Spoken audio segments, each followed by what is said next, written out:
నిధులు ప్రాజెక్టుల విషయంలో తెలంగాణపై కేంద్ర సర్కార్ వివక్ష కొనసాగుతోంది. ఏటా భారీగా ట్యాక్సుల రూపంలో చెల్లిస్తున్నా మనకు ఇచ్చే దాంట్లో మాత్రం మొండి చెయ్య చూపిస్తోంది మోదీ ప్రభుత్వం. పొరుగున ఉన్న ఏపీకి భారీగా నిధులు ప్రాజెక్టులు కట్టబెడుతోంది కేంద్రం. పార్లమెంటు సాక్షిగా కేంద్రం వెల్లడించిన వివరాలతోనే ఈ విషయం బయటపడింది. తెలంగాణపై కేంద్రంలోని బీజేపీ సర్కార్ వివక్ష మరోసారి బయటపడింది. పన్నుల వసూళ్లలో ఎక్కువ భాగం అందిస్తున్న నిధుల పంపిణీలో మాత్రం తెలంగాణపై కేంద్రం తీవ్ర వివక్ష చూపిస్తోంది. దేశాభివృద్ధిలో కీలక పాత్ర పోషిస్తున్న తెలంగాణకు మొండి చేయి చూపిస్తూ పొరుగున ఉన్న ఆంధ్రప్రదేశ్కు మాత్రం ఎక్కువ ప్రాధాన్యత ఇస్తోంది.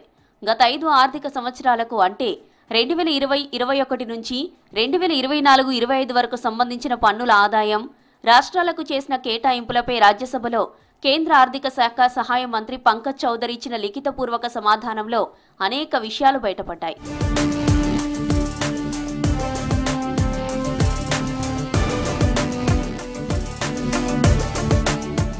సిపిఎం ఎంపీ జాన్ బ్రిట్టాస్ అడిగిన ప్రశ్నకు కేంద్రం ఇచ్చిన గణాంకాలను పరిశీలిస్తే దక్షిణాది రాష్ట్రాల పట్ల, మరీ ముఖ్యంగా తెలంగాణ పట్ల కేంద్రం అనుసరిస్తున్న తీరు చర్చనీయాంశంగా మారింది.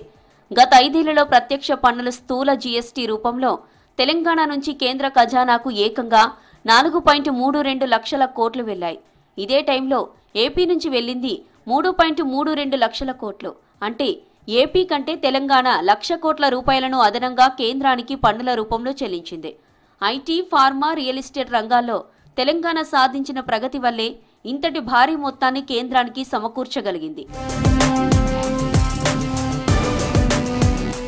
అయినా సరే కేంద్రం మాత్రం తెలంగాణ నుంచి తీసుకున్న దాంట్లో సగం కూడా తిరిగి ఇవ్వలేదని గణాంకాలు చెబుతున్నాయి.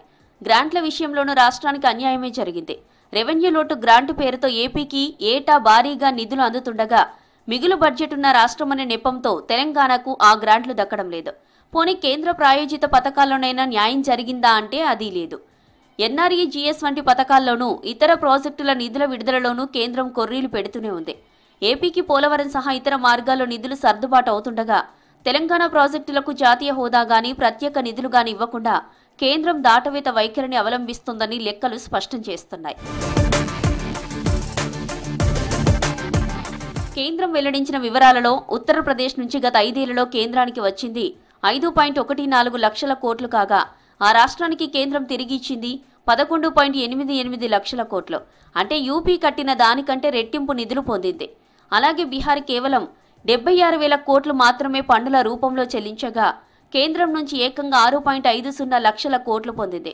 జనాభా ప్రాతిపదికన నిధుల పంపిణీ జరుగుతుండటంతో కుటుంబ నియంత్రణ పాటిస్తూ ఆర్థిక క్రమశిక్షణతో ఉన్న రాష్ట్రాలకు తీరని అన్యాయం జరుగుతోంది.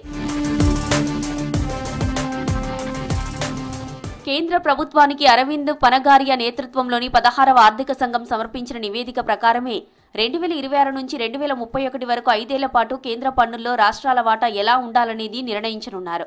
15వ ఆర్థిక సంఘం అనుసరించిన ప్రాతిపదికనే 16వ కమిషన్ కూడా కొనసాగిస్తే తెలంగాణ వంటి ప్రగతిశీల రాష్ట్రాలకు కోలుకోలేని దెబ్బ తగులుతుంది.